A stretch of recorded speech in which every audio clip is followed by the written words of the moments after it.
Hey guys, Chris here, back from CNH Technology. Got another quick video here for you guys.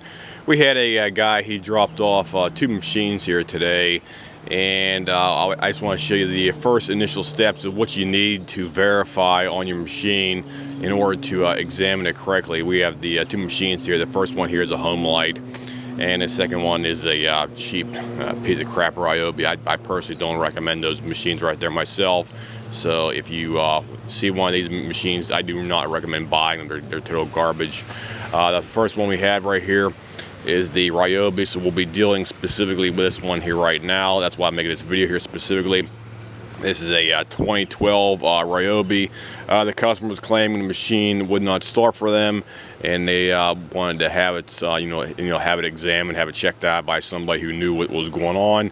So we told them, okay, no problem, we'll check it out for you, sir. And the first thing you want to do is you want to verify the actual cylinder on the machine is completely clean and free of any kind of scoring, because if you have any kind of scoring in your piston and rings area, more than likely your compression will go down, and you may have an extremely difficult time starting the machine. So the first thing you need to do is to take off the muffler assembly.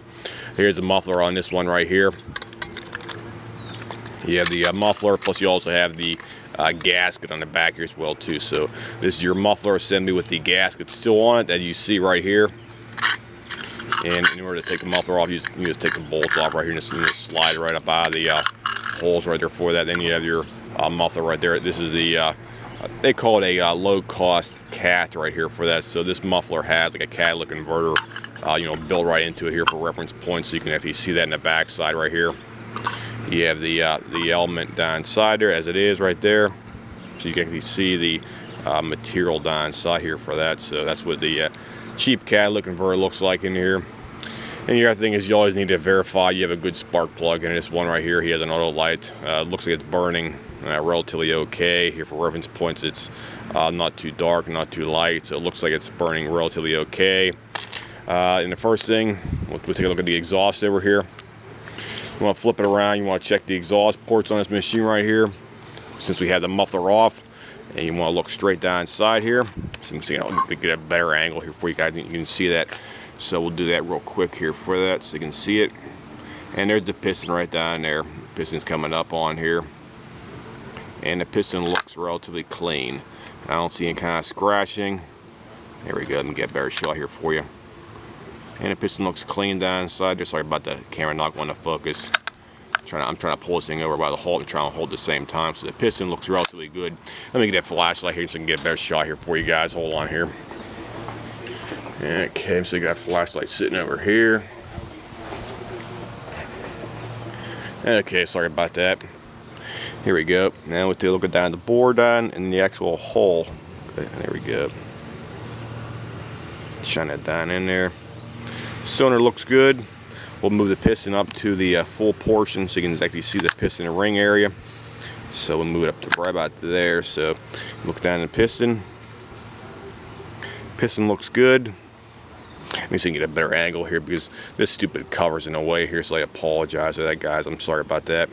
Let me see if I can get a better shot. There we go. That looks pretty good right there. Let me see if I can get a better top angle. There we go. Okay, that looks good right. There we go. Okay, and the piston looks good. Rings look, the one, it only has one ring, I should say, sorry about that. It has one piston ring and this one right here, so the piston ring looks good, and the piston itself does look good as well too. So next thing you want to do is to do a compression test on the machine. So we'll go ahead and put my camera down here. I have the compression gauge over here. This is my Sears compression gauge, and we'll go ahead and hook that thing up here for that.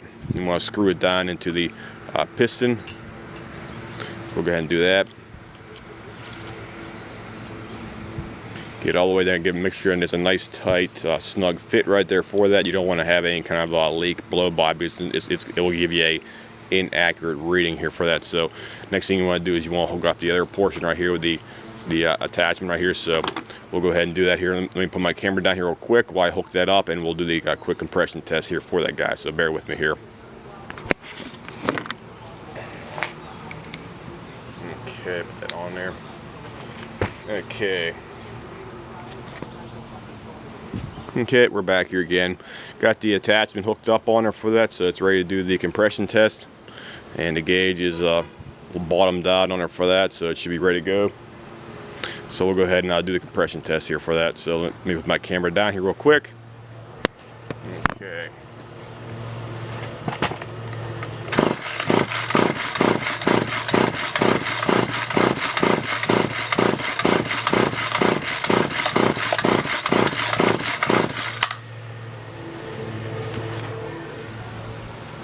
Okay, we did a compression test right now. I recommend pulling it over about, I'd say between 50 and 20 times. Me personally, I like trying to pull over the string trimmers at least 10 to 15 times as a bare minimum. And I also recommend pulling on the throttle here as well too for that as well too. So pull the throttle open all the way. Make sure it's not on choke. Choke's open on there. And always pull the throttle as well too.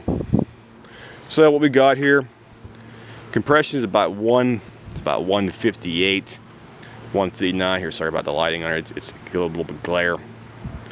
So there you go. You got about a 158, 159 psi. So the engine is mechanically safe. So we'll go ahead and release the pressure. Take the pressure off right now. Get a shot of that right there. Just like so. And we'll go ahead and disconnect the quick connect. Put that back in the box. And the engine does have spark here because we did test the spark on here already before that. You can get like a relatively cheap spark tester out there to verify spark. They typically sell on eBay for about 10 bucks. All you do is attach it to the spark plug boot up here.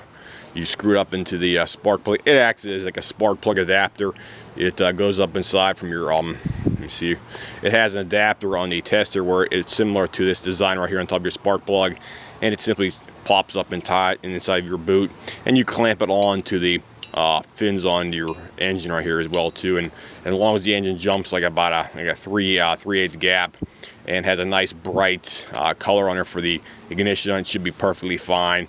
Your ignition system on or for that. However, sometimes you may have a coil problem where the coil does not want to advance correctly, and it might just have like a motorboat sounding sound where the engine does not want to rev up correctly right there for that. So that's always a possibility with a ignition module as well too. So this has been a quick, informative, diagnosis of a Homelite we had here. This is the Homelite model, 2012 model year, and we'll give you a shot of the identification tag on it as well too, guys, so you have some kind of reference point to go on.